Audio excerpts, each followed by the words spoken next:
নমস্কার, এনআরএসসি ইউটিউব চ্যানেলের তরফ থেকে সকলকে স্বাগত ও অনেক শুভেচ্ছা। এর আগের ভিডিওতে আমি বলেছিলাম ইউজিসি নেট পেপার 1-এর রিসার্চ এবং টিচিংয়ের যে বিভিন্ন গুরুত্বপূর্ণ বিষয়গুলো রয়েছে সেই সম্পর্কে আমি আগের ভিডিওতে আলোচনা করেছি। আজকে আমরা বলবো নেট পরীক্ষার আরও দুটো গুরুত্বপূর্ণ বিষয়, কমিউনিকেশন এবং আইসিটি, সেই সম্পর্কে আমরা কিছু আলোচনা আজকে করব। তার আগে বলি, নেটের পেপার 1-এর যে বিভিন্ন উল্লেখযোগ্য টপিক নিয়ে আমরা আলোচনা করছি ধারাবাহিকভাবে, যদি এই আলোচনা আপনার ভালো লাগে তাহলে কিন্তু এনআরএসসি ইউটিউব চ্যানেলটি সাবস্ক্রাইব করতে ভুলবেন না। আর যদি মনে হয় এটা পরিচিত কারো কাজে লাগতে পারে, তার দরকার, তাকেও কিন্তু ইউটিউবের লিঙ্কটা শেয়ার করবেন। যাই হোক, শুরু করছি আজকের বিষয়, কমিউনিকেশন এবং আইসিটি। এই দুটো বিষয় অত্যন্ত গুরুত্বপূর্ণ পরীক্ষার জন্য। ন্যূনতম 10টা প্রশ্ন এখান থেকে পরীক্ষায় এসেই থাকে। কমিউনিকেশনের ক্ষেত্রে যে বিষয়গুলো জানা আবশ্যক সেগুলো এবার আমরা পয়েন্ট ওয়াইজ এক এক করে বলছি। কমিউনিকেশন পড়তে গেলে প্রথমে যেখান থেকে শুরু করা উচিত সেটা হচ্ছে হোয়াট ইজ কমিউনিকেশন, অর্থাৎ তার ডেফিনেশন কি, তার সংজ্ঞা কি। লুথার, লিটল, কেলি এরা কি ধরনের ডেফিনেশন দিয়েছে। নেক্সট আমরা যেটা জানবো সেটা হচ্ছে ফিচার্স বা বলতে পারি ক্যারেক্টারিস্টিক্স অফ কমিউনিকেশন এবং তার যে ফাংশন, অর্থাৎ কি কি গুণাবলী থাকলে আমরা বলবো যে এটি একটি কমিউনিকেশন। যেমন আমি একটা উদাহরণ দিয়ে বলতে পারি, যেমন communication is a process, communication means proper understanding. তাহলে এগুলোকে আমরা বলতে পারি এর ফিচার্স। এরকম কমিউনিকেশনেরও কিছু ফাংশন থাকে, সেগুলোও পড়তে হবে। নেক্সট হচ্ছে যেটা খুবই গুরুত্বপূর্ণ, সেটা হচ্ছে process of communication and stages. আমার মনে হয় কমিউনিকেশন শেখার প্রথম গুরুত্বপূর্ণ জায়গা হচ্ছে এটি। অর্থাৎ যখন কোনো কমিউনিকেশন হয় তখন প্রথমে যে স্টেপ বাই স্টেপ যে প্রসেসগুলো ঘটে সেগুলোকে আমাদের খুব ভালো করে জানতে হবে। আমি দু একটি ছোট উদাহরণ দিয়ে ব্যাপারটা ব্যাখ্যা করার চেষ্টা করছি। যেমন সেন্ডার এনকোডিং করছে, তারপর তার যে মেসেজ সেটাকে একটা প্রপার চ্যানেলের থ্রু দিয়ে সেটা সে কার কাছে পাঠাচ্ছে, রিসিভারের কাছে।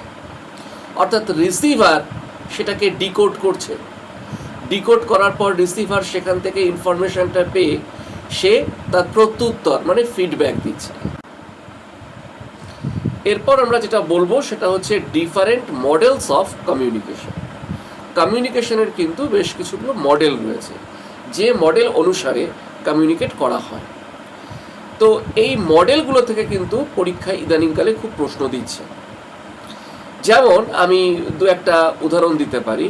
তার মধ্যে একটা হচ্ছে Schramm communication model, Shannon and Weaver communication model, helical communication model, Cole and Chan communication model বা অ্যালেক্স ফিশের কমিউনিকেশন মডেল, যেখানে তিনি বলেছেন যে কমিউনিকেশন মডেলকে আমরা ভাগ করতে পারি মূলত 3টে ভাগে।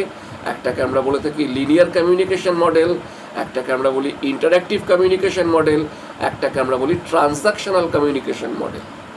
তো এরকম বিভিন্ন কমিউনিকেশন মডেলগুলো সম্পর্কে আমাদেরকে কিন্তু খুব ভালো করে নলেজ রাখতে হবে। এরপর বলবো 5 নম্বরে types of communication based on different aspect. অর্থাৎ কমিউনিকেশনের কিন্তু এক কথায় 3টে ভাগ হয়, 4টে ভাগ হয়, 2টো ভাগ হয়, এরকম কিছু উত্তর দেওয়া যায় না। বিভিন্ন রকম আসপেক্টের উপর ভিত্তি করে বিভিন্ন রকম ভাগ হতে পারে। যেমন আমি বলতে পারি যে যদি আমরা রিলেশনশিপের উপর ভিত্তি করে চিন্তা করি তাহলে একটা হতে পারে ইন্ট্রাপার্সোনাল কমিউনিকেশন, বা interpersonal communication, group communication, mass communication ইত্যাদি। আবার যদি আমরা কোনো ডিরেকশনের উপর ভিত্তি করে চিন্তা করি, তাহলে দেখা যেতে পারে সেখানে আবার কমিউনিকেশন হচ্ছে কখনো ভার্টিক্যাল, কখনো ল্যাটারাল, কখনো ডায়াগোনাল ইত্যাদি ইত্যাদি। তো এরকম বিভিন্ন ধরনের কমিউনিকেশন রয়েছে, সেগুলো কি অনুযায়ী কিভাবে তার শ্রেণীবিন্যাস করছে এই সম্পর্কে কিন্তু একটা সঠিক নলেজ রাখতে হবে।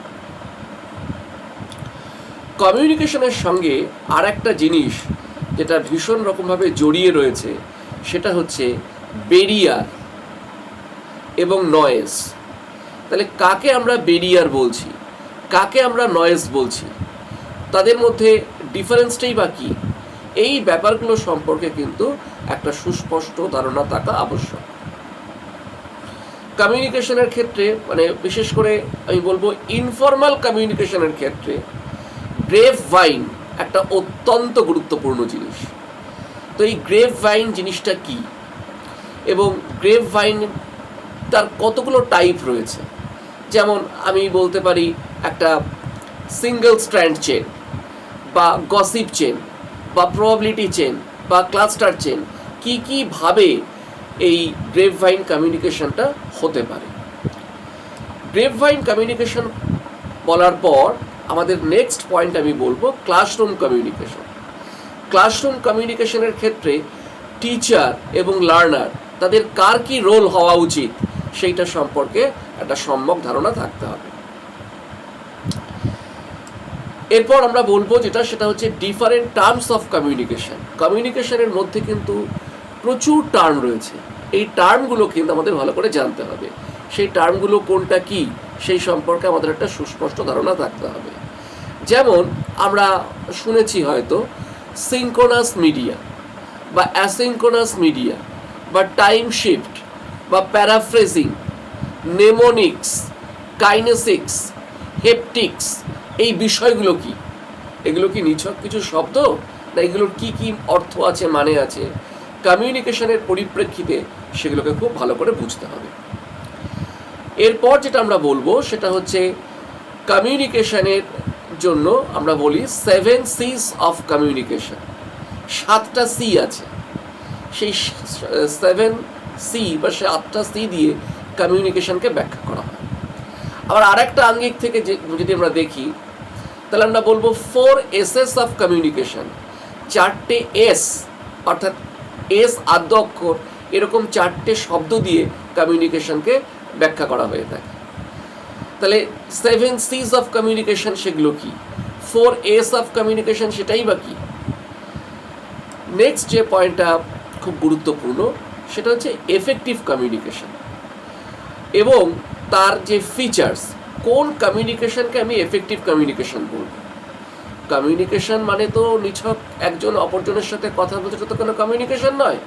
অর্থাৎ যদি সেখানে কোনো প্রপার আন্ডারস্ট্যান্ডিং না থাকে, তাহলে সেটা কিন্তু এফেক্টিভ কমিউনিকেশন হলো না।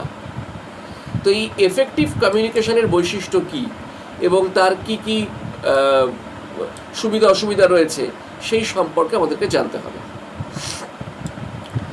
নেক্সট আমরা যেটা বলবো সেটা হচ্ছে inter cultural communication, group communication, এগুলোর ডেফিনেশন কি, এগুলোর অবজেক্টিভ কি। কমিউনিকেশনের ক্ষেত্রে আরেকটা ভীষণ গুরুত্বপূর্ণ জিনিস হচ্ছে মাস কমিউনিকেশন। এই মাস কমিউনিকেশন এবং মাস মিডিয়া, এই ব্যাপারটা কি, এগুলোকে যদি আমি ভালো করে কভার আপ করতে পারি, তাহলে কিন্তু আমরা কমিউনিকেশন সম্পর্কে একটা মোটামুটিভাবে বেসিক আইডিয়া পেয়ে যাব। তো দেখা যাচ্ছে কমিউনিকেশনের এই যে বিষয়গুলো আমি বললাম, সেগুলো মোটামুটি বাজার চলতি যে কোনো বই ঘাটলেই হয়তো পাওয়া যাবে। কিন্তু ইদানিংকালে দেখা যাচ্ছে এমন কিছু কমিউনিকেশন থেকে প্রশ্ন আসছে, যে প্রশ্নগুলো হয়তো সচরাচর আমরা বইতে খুঁজে পাই না, বা পেলেও সেগুলো সম্পর্কে আমার ধারণা খুব একটা ভালো থাকে না। তো সেরকম কয়েকটা উদাহরণ আমি দেওয়ার চেষ্টা করছি।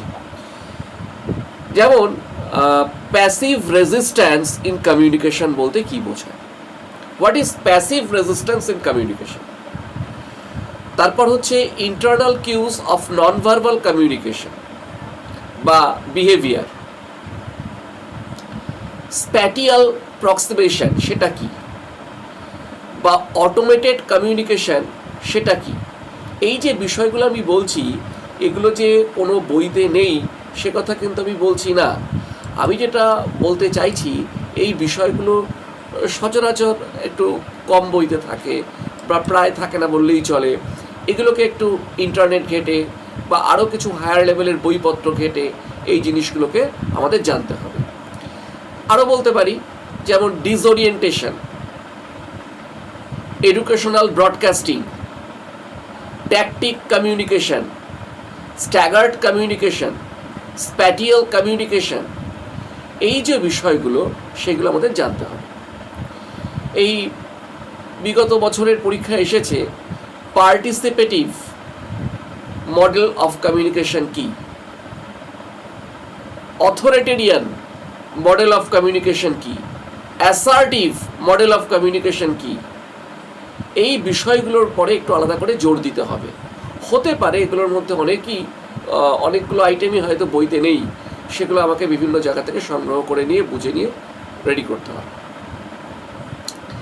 তারপরে phatic, intimate and personal stage of communication, correlational function of mass media, এই জিনিসগুলো কিন্তু খুবই গুরুত্বপূর্ণ। তো মোটামুটি আমি কমিউনিকেশন সম্পর্কে একটা ধারণা দেওয়ার চেষ্টা করলাম। এবার এর পাশাপাশি বিভিন্ন প্রশ্নপত্র ঘেটে, বিভিন্ন প্রশ্ন ঘেটে যদি কোনো নতুন শব্দ বা নতুন কোনো কনসেপ্ট পাওয়া যায়, তাহলে সেটা কিন্তু আমাদের একটু আলোচনা করে, কারোর সাথে আলোচনা করে বা গুগল সার্চ করে বা অন্য কোনোভাবে সেই তথ্যগুলোকে জেনে রাখতে হবে। নেক্সট এবার আমরা যেটা আসবো সেটা হচ্ছে আইসিটি, অর্থাৎ ইনফরমেশন অ্যান্ড কমিউনিকেশন টেকনোলজি। এই যে আইসিটি পড়তে গেলে প্রথমেই যেটা দিয়ে শুরু করতে হবে সেটা হচ্ছে ডেফিনেশন অফ আইসিটি, আইসিটির সংজ্ঞা কী, এবং আরও ভালো করে বলতে গেলে what is the difference between ICT and IT, মানে আইসিটির সাথে ইনফরমেশন টেকনোলজির তফাৎটা কোথায়, দুটো তো আপাত দৃষ্টিতে একই রকম। নেক্সট হচ্ছে objectives of ICT in present situation, বর্তমান সিচুয়েশনে আইসিটির অবজেক্টিভসটা কি, এত আইসিটি নিয়ে হইচই হচ্ছে কেন, আইসিটি এডুকেশনের কী কী ক্ষেত্রে কাজে লাগবে, এই ব্যাপারগুলো সম্পর্কে আমাদের একটু সচেতন থাকতে হবে। তারপর চলে আসতে হবে একদম শুরুর দিকে, অর্থাৎ গোড়ার কথা বলতে বেসিক অফ আইটির একদম বেসিক থেকে শুরু করতে হবে। অর্থাৎ যেখানে বলা আছে software, hardware, input output device, storage, processing, application software, system software, utility software, এই জায়গাগুলো, এগুলো হচ্ছে একদম গোড়ার জায়গা, বেসিক জায়গা। এই জায়গাগুলো যদি কেউ না জানে তাহলে কিন্তু তার আইসিটি পড়াটা অসম্পূর্ণ রয়ে যাবে। পরীক্ষায় প্রশ্ন থাকে ডিফারেন্ট স্টোরেজ ইউনিট থেকে। স্টোরেজ ইউনিট বলতে আমি যেটা মিন করতে চাইছি, যেমন kilobyte, megabyte, gigabyte, terabyte, petabyte, এই জিনিসগুলো সম্পর্কে, মানে কত কেবিতে 1 এমবি বা কত এমবিতে 1 জিবি, এই জিনিসগুলো সম্পর্কে আমাদের একটা সুস্পষ্ট ধারণা থাকতে হবে। এরপর নেক্সট আইটেম হচ্ছে যেটা খুবই ইম্পর্টেন্ট, সেটা হচ্ছে ইন্টারনেট। আমরা সবাই জানি যে বর্তমান যুগটাই হচ্ছে ইন্টারনেটের যুগ। তাহলে এই ইন্টারনেটের ইউজটা আমাদের ভালো করে জানতে হবে। ইন্টারনেটের সঙ্গে ইন্টারনেটের তফাৎ কোথায়, টিসিপি, আইপি, এগুলোর কাজ কি, কাকে বলে ল্যান, ওয়ান, ম্যান ইত্যাদি। আইএসপি বলতে কি বোঝায়, সফটওয়্যার নিডেড ফর ইন্টারনেটের জন্য কি কি সফটওয়্যার দরকার। তো এই জিনিসগুলো সম্পর্কে আমাদের একটা স্বচ্ছ এবং সুস্পষ্ট ধারণা থাকতে হবে। এবার আমি বলবো ডিটেলস অ্যাবাউট ইমেল। বিগত বেশ কত পরীক্ষায় আমরা দেখেছি যে আইসিটি থেকে যখন কোনো প্রশ্ন দিচ্ছে সেখানে ইমেল সংক্রান্ত একটা না একটা প্রশ্ন থাকছে। তো এই ইমেল ব্যাপারটা কি এবং তার যে খুঁটিনাটি বিষয়গুলো রয়েছে সেগুলোকে একটু ভালো করে করতে হবে, বুঝতে হবে। যেমন মূলত যে জায়গা থেকে ইমেলের প্রশ্নগুলো আসে সেটা হচ্ছে ইমেলে to, CC, BCC, inbox, attachment, draft folder, এই জায়গাগুলো সম্পর্কে স্পষ্ট ধারণা থাকতে হবে।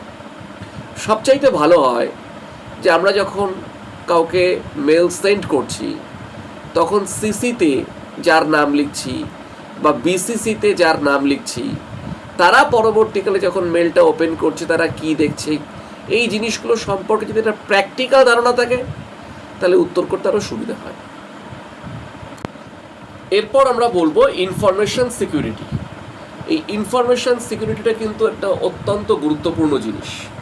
যেমন ভাইরাস, তারপরে ম্যালওয়্যার, ফিশিং, এথিক্যাল হ্যাকিং, এই জিনিসগুলো সম্পর্কে একটা ধারণা থাকতে হবে। নেক্সট হচ্ছে অফিস প্যাকেজ। এই অফিস প্যাকেজ আমরা হয়তো অনেকেই জানি। অফিস প্যাকেজের মধ্যে যেটা মাইক্রোসফটের অফিস প্যাকেজ, তার সঙ্গে কম বেশি সবাই আমরা পরিচিত। তো তার যে বিভিন্ন ভাগগুলো আছে সেইগুলো সম্পর্কে কিন্তু মোটামুটি একটা নলেজ রাখতে হবে। কীরকম?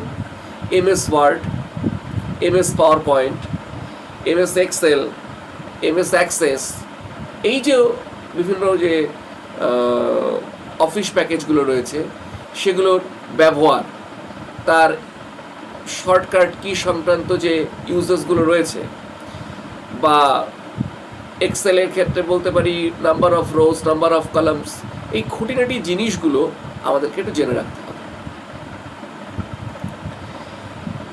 আমরা এতক্ষণ যেটা বলছিলাম সেটা হচ্ছে অফিস প্যাকেজ নিয়ে। অফিস প্যাকেজের পর যেটা আমরা চলে আসবো সেটা হচ্ছে ডেটা কমিউনিকেশন অ্যান্ড নেটওয়ার্কিং। এই ডেটা কমিউনিকেশন বা নেটওয়ার্কিং যদি আমরা আলোচনা করতে চাই তাহলে সেখানে কতগুলো শব্দ প্রথমেই আসবে, যে সিমপ্লেক্স বলতে কি বোঝায়, ডুপ্লেক্স বলতে কি বোঝায়, টপোলজি কি, মানে নেটওয়ার্ক টপোলজি বলতে কি বোঝায়, কাকে বলে বাস টপোলজি, কাকে বলে রিং টপোলজি, কাকে বলে ট্রি টপোলজি, এই টপোলজির পার্টটাও একটু ভালো করে দেখে আসতে হবে। আর একটা জায়গা থেকে তো প্রশ্ন প্রত্যেক বছরই আমরা দেখি কম বেশি করে থাকে, সেটা হচ্ছে অ্যাব্রিভিয়েশন, অর্থাৎ বিভিন্ন যে টার্মগুলো রয়েছে আইসিটির ক্ষেত্রে সেই টার্মগুলোরকে, অর্থাৎ শর্ট টার্ম, সেটাকে ফুললি এক্সপ্যান্ড করতে হবে।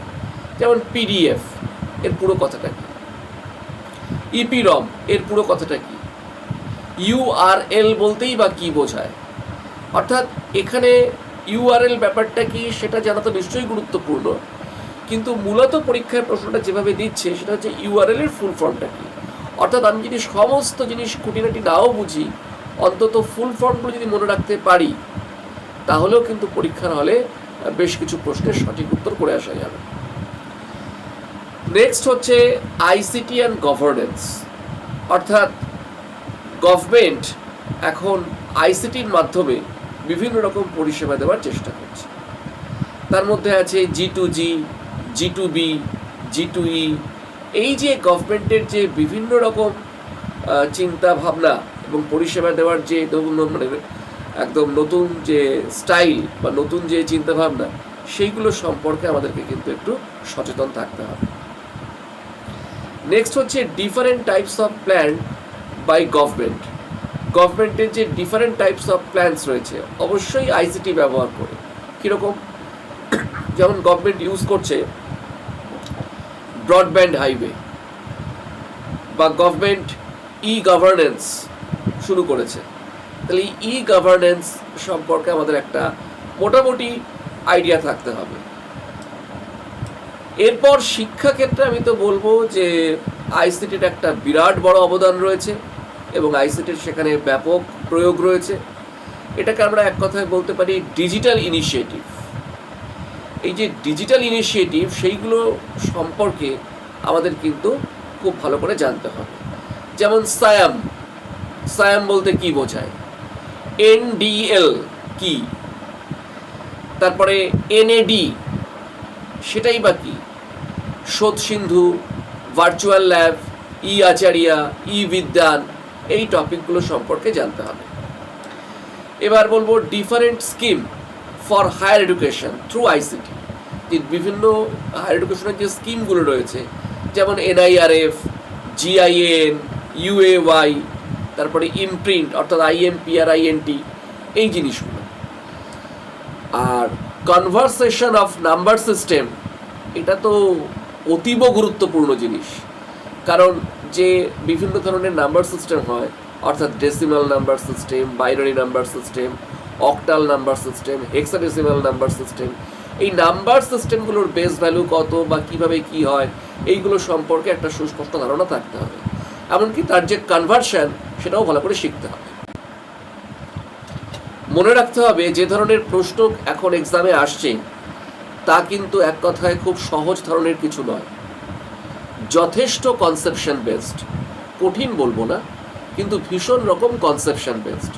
অর্থাৎ যদি কনসেপশন পরিষ্কার না থাকে তাহলে সেই প্রশ্নের উত্তরগুলো করা কিন্তু মুশকিল।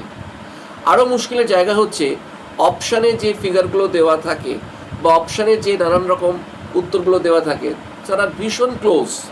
সুতরাং আমার যদি সেই জিনিসটা সম্পর্কে ভালো ধারণা, স্বচ্ছ ধারণা না থাকে, আমি উত্তর করতে পারবো না, খুব স্বাভাবিক। তো যেমন আমি একটু আগে আলোচনা করেছিলাম যে ইমেলের 2CC, BCC, এই যে পার্টগুলো, এটা ভালো করে করতেই হবে। এখান থেকে মোটামুটিভাবে একটা প্রশ্ন আসা নিশ্চিত যে CC করলে কারা কারা দেখতে পায়, BCCর মধ্যে কারা কারা দেখতে পায়, কারা দেখতে পায় না, এই যে ব্যাপারগুলো। তারপর বলবো 2 নম্বর পয়েন্টে digital divide, audio podcast, undo, redo, এগুলো কি।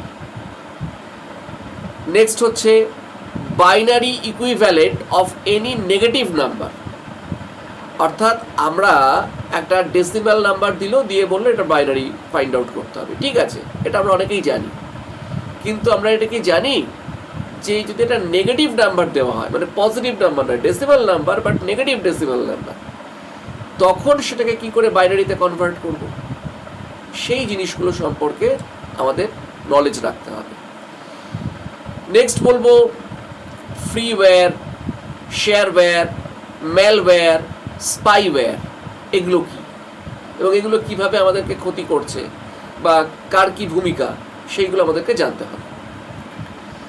আরও জানতে হবে বর্তমান দিনে ফিশিং সেটা কি, ব্রাউজার স্নিফিং, স্পুপিং অ্যাটাক, এই বিষয়গুলো থেকে আমরা কিভাবে বাঁচতে পারি এবং এগুলো কিভাবে আমাদের ক্ষতি করে সেই সম্পর্কে একটা স্পষ্ট ধারণা থাকতে হবে। কনসেপ্ট অন VLE, VLE বলতে ভার্চুয়াল লার্নিং এনভায়রনমেন্ট। সেই ভার্চুয়াল লার্নিং এনভায়রনমেন্টের যে বিভিন্ন স্কোপগুলো রয়েছে, জায়গাগুলো রয়েছে, সেই সম্পর্কে একটা স্বচ্ছ এবং স্পষ্ট ধারণা থাকতে হবে। ইদানিংকালের পরীক্ষাগুলোতে এক নতুন ধরনের প্রশ্নের সন্ধান আমরা পাচ্ছি। কীরকম? সেটা হচ্ছে যে বিভিন্ন রকম যে আমাদের স্টোরেজ ইউনিটগুলো রয়েছে মেমোরির ক্ষেত্রে, সেগুলোর একটা ইউনিট থেকে আরেকটা ইউনিটে কনভার্সন দিচ্ছে। অর্থাৎ আমাকে বললো হয়তো 1 petabyte 1 PB is equal to কত MB, বা 1 গিগাবাইট ইজ ইকুয়াল টু কত বাইট, এই জিনিসগুলো। তারপর আমি বলবো ডিফারেন্ট জেনারেশন কম্পিউটার এবং তার এক্সাম্পল, ফার্স্ট জেনারেশন কম্পিউটার কোনগুলো, সেকেন্ড জেনারেশন কোনগুলো, থার্ড জেনারেশন কোনগুলো, এইগুলো সম্পর্কে আমাদের একটা নলেজ মোটামুটিভাবে রাখতে হবে। আর কি রাখতে হবে? আর হচ্ছে ডিফারেন্ট ফাইল ফরম্যাট, ডিফারেন্ট যে ফাইল ফরম্যাট থাকে, যেমন AVI ফরম্যাট, তারপরে .mov, .jpeg, এই জিনিসগুলো সম্পর্কে আমাদের নলেজ রাখতে হবে। তারপর বিভিন্ন ধরনের যে ডোমেন নেমগুলো হয়, তার যে এক্সটেনশন নেমগুলো, যেমন .org, সেটা কী ধরনের ওয়েবসাইট হয়, .org, .com, সেটাই বা কী ধরনের ওয়েবসাইট, .edu, তাদের অবজেক্টিভস কী, এইগুলো সম্পর্কে একটা স্পষ্ট ধারণা রাখতে হবে। ডিফারেন্ট ইলেকট্রনিক প্ল্যাটফর্ম, মানে বিজনেস, কমার্স, গভর্নেন্স, হ্যাঁ, এইগুলো জানতে হবে। আর অ্যাব্রিভিয়েশন তো মাস্ট, অ্যাব্রিভিয়েশন থেকে আশা করা যায় একটা প্রশ্ন দেবেই দেবে। সুতরাং আমরা যদি অ্যাব্রিভিয়েশন মোটামুটি যেগুলো কমন বিভিন্ন সময় পরীক্ষায় ঘুরে ফিরে এসছে বা আমরা প্রায়শই শুনি সেই অ্যাব্রিভিয়েশনগুলোর ফুল ফর্ম মনে রাখতে পারি, তাহলে এটা আমাদের কাছে কিন্তু একটা বাড়তি অ্যাডভান্টেজ। সব শেষে যেটা আমি বলতে চাই তা হলো কমিউনিকেশন এবং আইসিটির বিষয়গুলোকে আগে ভালো করে বুঝতে হবে, তারপর পড়া এবং মুখস্থ। মূল পরীক্ষায় যে প্রশ্নগুলো থাকবে তার অনেকগুলো প্রশ্নের উত্তর দেখেই কিন্তু আমরা উত্তর করতে পারবো, প্রশ্ন অপশনগুলো দেখেই উত্তর করতে পারবো এরকম কোনো গ্যারান্টি নেই। সে সমস্ত ক্ষেত্রে আমাদের প্রশ্নগুলোকে ভালো করে পড়তে হবে, অপশানে কী লেখা আছে সেগুলোকে ভালো করে দেখতে হবে, তারপর বুঝে নিয়ে আমার জ্ঞানকে প্রয়োগ করে প্রশ্নের উত্তর দিতে হবে। আর সেটা কখনোই সম্ভব নয় যদি কিনা আমরা কম্পিউটার বা আইসিটির বিষয়গুলো সম্পর্কে আগে থেকে ভালো করে না পড়াশুনো করি বা না জেনে রাখি।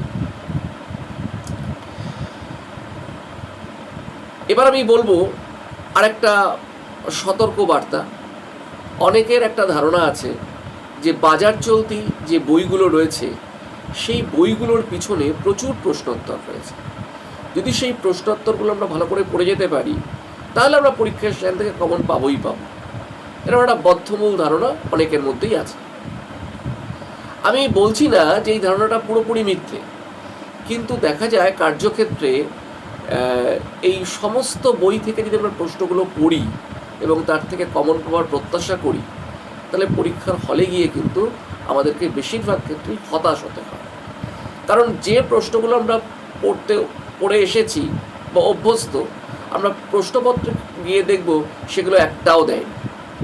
হয়তো ওই বিষয়টার পরে দিয়েছে কিন্তু সেই প্রশ্নের ভাষা, সেই প্রশ্নের ধরন সম্পূর্ণ অচেনা। অর্থাৎ বইতে পড়া জিনিসটাকেই ঘুরিয়ে দিয়েছে। আর সেই জায়গাটা যদি সমাধান করতে হয় তাহলে আমি আবারও বলছি ভালো করে কনসেপশন তৈরি করতে হবে। আমি ছোটোবেলার ওই অবজেক্টিভ কোশ্চেন্সের মতো 500,000 কোশ্চেন করে গেলাম আর ভাবলাম যেখান থেকে যা খুশি প্রশ্ন দিক আমি উত্তর করে দিতে পারবো। এটা কিন্তু সঠিক পদক্ষেপ বা সঠিক চিন্তাভাবনা না। আশা করি আমি যে কথাগুলো বলেছি এগুলো যদি কেউ ঠিকমতো ফলো করে, এই উপদেশগুলো, এই নির্দেশগুলো যদি মেনে চলে তাহলে সকলেই উপকৃত হবে। তো সকলকে বেস্ট অফ লাক, শুভেচ্ছা, অভিনন্দন জানিয়ে আজকে আমার বক্তব্য আমি এখানেই শেষ করছি। নমস্কার।